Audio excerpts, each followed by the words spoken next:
My wife's lawyer thought he'd cornered me, sliding divorce papers across my desk with a smirk. I slid back an envelope that shattered their case. "This isn't revenge," I said, voice steady. "It's the receipt. I'm Lucas Morales, ex-military intelligence, father, and founder of a top security firm. They tried to erase me from my own life, but I'd been keeping score. This is how I turned betrayal into justice, without throwing a single punch." The email hit my inbox like a sniper's bullet, clean and precise. "Lucas, we need to end this. I've filed for divorce, and we'll take full custody of Mia and Diego. Don't make this harder than it needs to be. Sophia."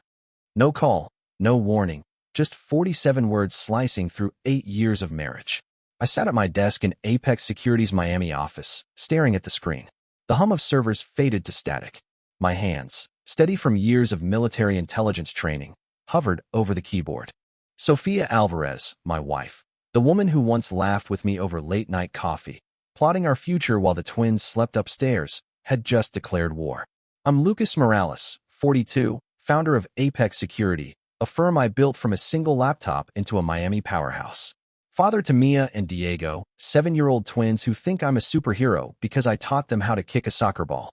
Ex-military, I spent a decade dismantling threats overseas before trading combat boots for boardrooms. I thought I'd seen betrayal, until today. I didn't reply to Sophia's email. Instinct, honed from years of analyzing threats, told me to pause, observe, gather intel. Instead, I drove to Mia's soccer practice. The late afternoon sun burned orange over the field as I clapped from the sidelines, calling out, "Keep your eyes on the ball, Mia." Her grin, wide and unguarded, anchored me. Diego sat nearby, sketching in his notebook, oblivious to the storm brewing. Coaching their team was my promise to them. Never miss a game, no matter what. The parents cheered, unaware I was a man staring down the barrel of losing everything. Back home, I tucked the twins into bed, reading Diego's favorite comic book aloud. Their soft breathing steadied my pulse. But as I closed their door, Sophia's absence stung. She'd been working late, again, her phone buzzing with texts she'd angle away from me. I'd chalked it up to her real estate deals, her ambition. Now, her email replayed in my mind, each word a calculated move. She wasn't just leaving, she was erasing me. I powered up my laptop, the one I kept off Apex's network for sensitive work. A text from an old military contact, Rico, buzzed my phone. "Check your servers. Something's off." Rico didn't send vague warnings. During our last mission together, he'd spotted a hidden explosive by noticing a single loose wire. I trusted him. Logging into Apex's secure server, I ran a diagnostic sweep. Most CEOs delegate this. I don't. Years of tracing insurgent networks taught me that threats hide in patterns, and I knew every byte of my company's system. The sweep flagged an encrypted folder, buried deep, labeled client proposals. Odd, it wasn't mine. I cracked it open using a decryption tool I'd built for a Pentagon contract. Inside were emails, not proposals. Sofia to Javier Torres, my business partner and best friend since we started Apex in a rented warehouse. "He's distracted. Now's the time to move," Sofia wrote. Javier's reply, "I've got the board. We'll rebrand once he's out." My stomach twisted. Javier, the guy who stood as godfather to my kids, was plotting to steal my company. Sofia wasn't just taking the twins, she was dismantling my life. I cross-referenced their emails with Apex's financial logs. Discrepancies appeared, payments rerouted to an offshore account in the Caymans. Javier's digital signature was on every transfer. The amounts were small enough to avoid notice, but totaled over $200,000. My company, my sweat, was being bled dry. Then I found a draft court filing in Sofia's cloud, synced from her work laptop. She claimed I was an absent father, citing my long hours as proof. The irony burned. She'd been the one missing dinners, whispering into her phone while I read bedtime stories. I leaned back, the weight of their plans settling in. Sofia wasn't acting alone. Her mother, Judge Isabella Alvarez, loomed in the background. Isabella's name carried weight in Miami's legal circles, her influence a quiet force in courtrooms. A memory flashed, her cool smile at our wedding, saying, "Family protects family, Lucas." I thought it was a toast. Now it felt like a warning. I didn't sleep that night. Instead, I pulled metadata from Sofia's devices, piecing together her movements. A hotel receipt caught my eye. Sofia and Javier, booked under a shell company tied to Apex. The date matched a night she'd claimed at client dinner. I didn't need to see more to know what it meant. But I needed evidence, not assumptions. I activated a surveillance protocol on Apex's servers, one I designed to catch corporate espionage. It would track their logins, emails, anything that left a digital footprint. By dawn, I had a lead. A meeting scheduled between Javier and 2 board members, off books, at a downtown cafe. Sophia would be there, too. I could confront them, demand answers, but that's what they wanted, a reaction, a misstep to paint me as unhinged.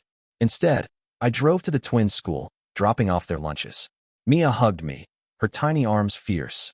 "You're the best, Dad," she said. That was my why. I wouldn't let Sophia and Javier rewrite my story. As I pulled away, my phone pinged. Another text from Rico. "Found something on Isabella. Call me." I gripped the wheel, the Miami skyline blurring past. This wasn't just a divorce. It was a conspiracy, and I was one step ahead. For now, Lucas Morales didn't confront Sophia or Javier after uncovering their plot. He moved like the intelligence officer he once was, silent, methodical, lethal in precision. The Miami sunrise cast long shadows as he dialed Rico, his old military contact, from a burner phone in his car. "What's on Isabella?" Lucas asked, voice low. Rico's reply was clipped. "Her name's tied to a sealed case. Fatal crash, buried fast. I'm digging, but it's deep. Watch your back." The call ended, leaving Lucas with a new thread to pull. He drove to Apex Security's offsite server hub, a nondescript building in Dade County.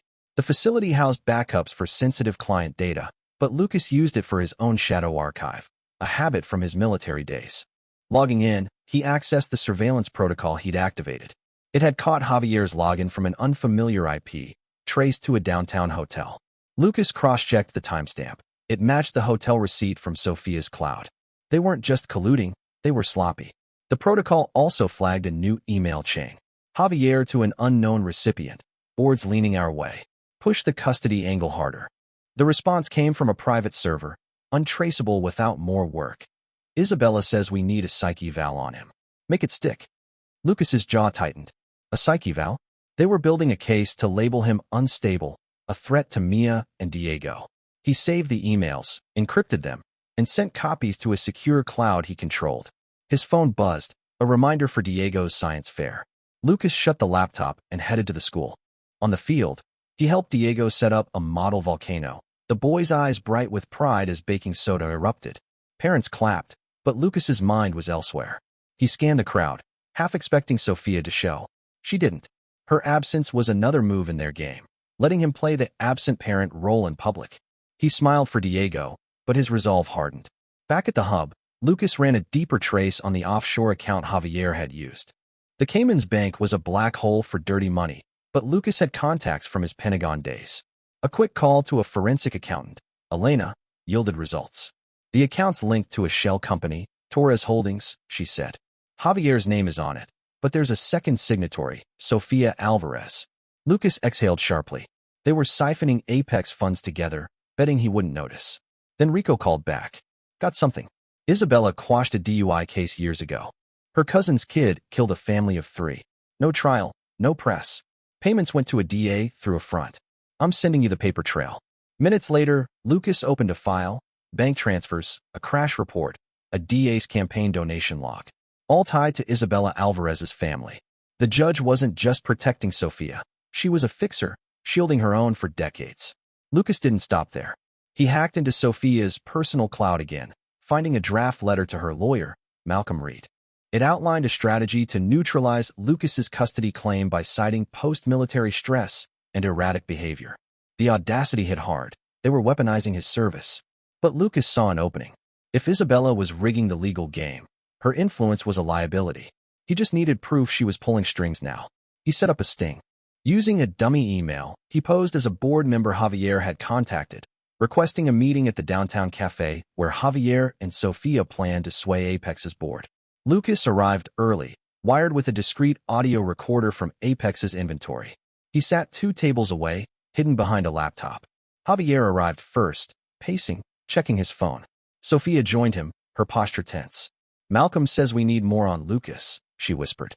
"Isabella's ready to lean on the judge if it goes to court." Javier nodded. "I've got dirt, client complaints I can amplify. He'll look reckless." Lucas recorded every word. Their confidence was their weakness. They didn't suspect he was listening. As they left, He tailed them at a distance, noting Javier's car heading to a law firm. Malcolm Reed's office. Lucas didn't follow. Instead, he uploaded the audio to his archive, time-stamped and geotagged. It wasn't enough to sync them yet, but it was a brick in the wall he was building. That night, Lucas took Mia and Diego to a pier for ice cream. Mia giggled, smearing chocolate on her chin, while Diego asked if they could fish tomorrow.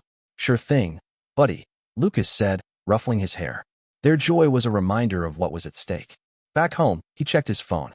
Elena had sent an update. The offshore account had just received another deposit, $50,000, from an Apex client contract. Javier was accelerating his theft. Lucas leaned back, plotting his next move. Confronting them now would tip his hand. Instead, he scheduled a meeting with a federal contact, Agent Carter, who handled judicial ethics probes. "I've got something on a judge," Lucas texted. "Off the record for now." Carter replied instantly, "Meet me tomorrow. Bring everything." Lucas locked his laptop, the weight of evidence growing. Sofia, Javier, and Isabella thought they were playing chess. They didn't realize Lucas was rewriting the board. Lucas Morales moved with the precision of a man who'd spent years defusing crises before they exploded. The Miami morning was humid, the air thick with the promise of rain, as he met Agent Carter at a quiet diner off Biscayne Boulevard. Carter, a grizzled federal investigator with a reputation for sniffing out judicial corruption, slid into the booth across from Lucas. No pleasantries, just a nod. Lucas handed over a flash drive, redacted files linking Judge Isabella Alvarez to the buried DUI case, plus audio from Sofia and Javier's cafe meeting. "This stays off the books for now," Lucas said. Carter pocketed the drive. "If it's real, heads roll. Give me 48 hours. Lucas didn't wait idly. He knew Sofia and Javier were tightening their noose, pushing the narrative that he was an unfit father. His phone pinged with a court notice. Sofia's lawyer, Malcolm Reed, had filed for an emergency custody hearing, citing concerns for the children's safety. The accusation stung, but Lucas saw it for what it was, a desperate escalation. He drove to Mia and Diego's school, volunteering to chaperone a field trip to a science museum. As he guided the twins through exhibits, pointing out a model rocket's trajectory to Diego, he overheard a teacher whisper to another, "Sofia's never here."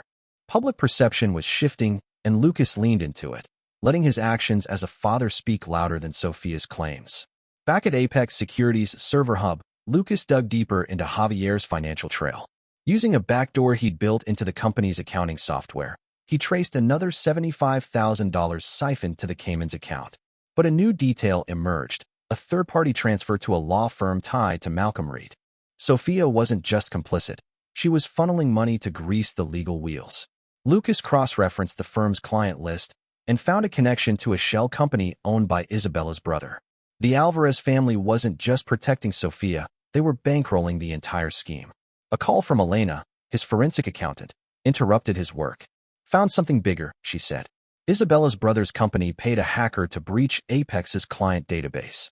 "They're leaking bids to competitors." Lucas's grip tightened on the phone. This wasn't just betrayal, it was sabotage. He instructed Elena to isolate the breach and lock out the compromised accounts. Then he accessed the hacker's trail, finding sloppy code left in Apex's servers. Amateur work. Lucas traced it to a local IP, a co-working space downtown. He didn't confront the hacker yet. He needed them to lead him to the source. That evening, Lucas took Mia and Diego to a community center for a coding workshop he'd sponsored through Apex. As he helped Mia debug a simple program, her focus mirrored his own. "You're good at fixing things, Dad," she said. The words fueled him. He wouldn't let Sofia's lies redefine him. After the workshop, he checked his burner phone. Carter had texted, "Files check out. Isabella's exposed. Need more on the money trail." Lucas replied, "It's coming." He set a trap. Posing as the hacker's contact via an encrypted email, Lucas fed false data about a fake Apex contract. The hacker took the bait, forwarding it to Javier, who emailed Sofia. This deal could sink Lucas for good. Lucas intercepted the exchange, saving it to his growing dossier. Then he planted a second trap, a decoy file on Apex's servers, labeled Confidential Merger. It was bait for Javier, who'd been eyeing a takeover. Within hours, Javier accessed it, leaving a digital fingerprint. Lucas now had proof of corporate espionage. The custody hearing loomed, and Malcolm Reed upped the pressure, sending Lucas a legal demand to submit to a psychological evaluation. Lucas ignored it, instead meeting Rico at a pier under the cover of dusk. Rico handed over a USB stick. More on Isabella, he said. She pressured a clerk to seal another case, a fraud charge against her cousin. Bank records tie it to the same DA from the DUI. Lucas pocketed the stick, his mind racing. Isabella's influence was a house of cards, and he was about to pull the foundation. At home, Lucas tucked the twins into bed, reading Mia a story about a knight outsmarting a dragon. Diego asked, "Can you beat a dragon, Dad?" Lucas smiled. "If you're smart enough, you don't need to fight." After they slept, he finalized his evidence. Audio, financial records, the hacker's trail, and Isabella's sealed cases. He uploaded everything to a secure Dropbox for Carter, adding a note. "This is the match. Light it when ready." The hearing was in 2 days. Sofia and Javier thought they had the upper hand. Lucas knew better. He was holding the winning card. Lucas Morales stood outside the Miami courthouse, the morning sun glinting off its glass facade. The custody hearing was hours away, but he wasn't here to plead or posture. He'd sent Agent Carter the final piece of his dossier last night, a ledger linking Isabella Alvarez's brother to the hacker's payments, paired with Javier's digital fingerprints on the decoy merger file. Carter's reply was curt. "We're moving. Stay clean." Lucas knew the feds were circling, but he needed to play his part in court without tipping his hand. Inside, Sofia's lawyer, Malcolm Reed, sat beside her, exuding confidence as he shuffled papers. Sofia avoided Lucas's gaze, her posture rigid. The judge, a neutral appointee untouched by Isabella's influence, called the hearing to order. Malcolm launched into his case, painting Lucas as a work-obsessed ex-soldier, unfit for custody. He presented a doctored email, allegedly from Lucas, berating a client. Lucas recognized it instantly. Javier's handiwork, pulled from the hacked database. He stayed silent, letting Malcolm's performance unfold. When it was Lucas's turn, he stood, calm and deliberate. "Your Honor, I have evidence that challenges the plaintiff's claims." He slid a USB drive across the table, containing the cafe audio, Javier's financial transfers, and a timeline of Sofia's collusion. "This shows a coordinated effort to defame me and destabilize my company." Malcolm's smirk faltered as the judge ordered a recess to review the files. Sofia's hands trembled, her first crack of vulnerability. Outside the courtroom, Lucas checked his phone. A news alert flashed. Miami judge faces ethics probe over sealed cases. Carter had acted, leaking redacted files to a local outlet. Isabella's name wasn't explicit, but the details, DUI cover-up, campaign funds, pointed to her. Lucas knew the ripple effect was starting. He returned to the hearing, where the judge's tone had shifted. "Mr. Reed, explain these discrepancies in your client's evidence." Malcolm stammered, unprepared for the scrutiny. By evening, the hearing was adjourned pending further investigation. Sofia left without a word, Malcolm trailing her.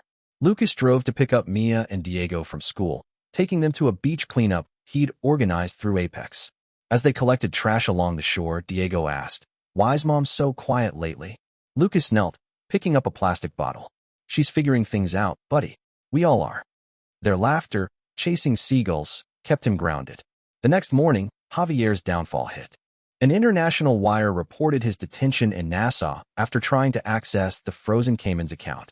Lucas's tip to a contact at Interpol had worked. Javier's jet-setting escape ended in a holding cell. Apex's board, rattled by the news, called an emergency meeting. Lucas presented proof of Javier's fraud, securing a unanimous vote to oust him. He bought back Javier's shares at a fraction of their value, reclaiming full control. Isabella's collapse followed. Under pressure from the ethics probe, she announced her resignation, citing personal reasons. The media frenzy grew, with outlets digging into her family's financial ties. Lucas didn't fuel the fire. He didn't need to. The truth was unraveling their empire. Sofia called that night, her voice shaky. "What do you want, Lucas?" He replied evenly, "Custody of our kids. Drop the case." She hung up, but the silence spoke volumes. Lucas spent the weekend with Mia and Diego, building a treehouse in their backyard. As they hammered nails, Mia said, "This is better than Mom's fancy house." Lucas smiled, knowing the kids felt his stability. By Monday, Sofia's lawyer withdrew the custody filing, ceding primary custody to Lucas. She kept visitation rights, but relinquished claims to Apex and their shared assets. The Alvarez family's influence was crumbling, and Lucas stood firm, his life intact. Lucas Morales stood on the sidelines of Mia's soccer game, cheering as she sprinted past defenders. The Miami sun dipped low, casting long shadows across the field. Diego sat beside him, sketching a spaceship in his notebook, occasionally glancing up to shout for his sister. The normalcy of the moment, kids playing, parents clapping, felt like a hard-won treasure. Weeks ago, Lucas had faced losing them to Sophia's calculated betrayal. Now, with custody secured and Apex security back under his control, he was rebuilding, one steady step at a time. The fallout from his evidence had reshaped the battlefield. Javier Torres, once his trusted partner, was now a fugitive, his assets seized after Interpol tracked him to a Mediterranean hideout. The Cayman's account, drained of its stolen funds, was evidence in a fraud case spanning 3 countries.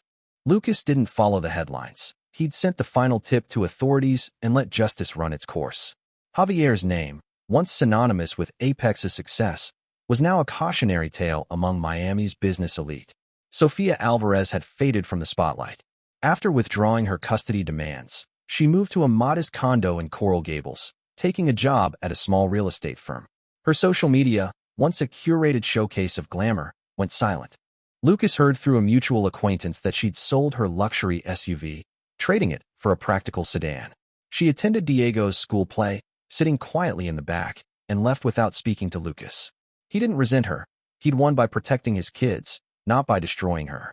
Judge Isabella Alvarez's resignation had sent shockwaves through Miami's legal circles. The ethics probe, fueled by Lucas's leaked files, uncovered a trail of sealed cases and questionable donations tied to her family. No charges were filed, but her influence evaporated. She retreated to a family estate upstate, her name absent from the charity galas she once dominated. Lucas didn't gloat. He'd exposed just enough to dismantle her power without dragging the twins through a public scandal. At Apex, Lucas tightened operations.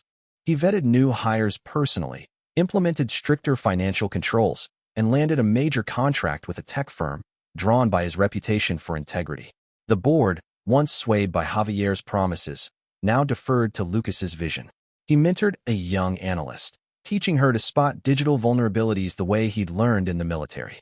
Apex wasn't just surviving, it was thriving, a testament to his refusal to let betrayal define him. One evening, Lucas took Mia and Diego to a local astronomy club event. They peered through telescopes, spotting Jupiter's moons. Mia asked, "Can we visit a planet someday, Dad?" Lucas chuckled, "Maybe not visit, but we'll keep looking up." Diego tugged his sleeve, pointing to a star. "That one's ours, right?" Lucas nodded, remembering the night he'd told them they'd always have a place in the sky. These moments, small and unbroken, were his true victory. A letter arrived from Sophia, handwritten, a rarity. "I was wrong, Lucas. Keep them safe." He read it once, then filed it away. No reply was needed. Her actions had consequences, and she was living them. Lucas focused on the present, coaching soccer, helping Diego with math, planning a camping trip. When a reporter called, fishing for details on Isabella's downfall, Lucas declined.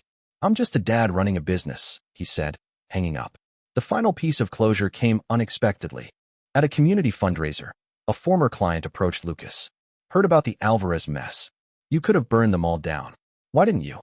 Lucas paused, watching Mia and Diego hand out flyers for the event. "I didn't need to. They built their house on lies. I just opened the door." The client nodded, impressed, and walked away. That night, Lucas stood on his balcony, the Miami skyline a distant glow. His phone buzzed, a text from Rico, his old military contact. "Clean wind, brother. You good?" Lucas typed back, "Better than good. Whole." He set the phone down, listening to the quiet of his home. The twins slept soundly, their world secure. Lucas didn't need vengeance or fanfare. He'd reclaimed his life, not with noise, but with truth, sharp, deliberate, and unshakable.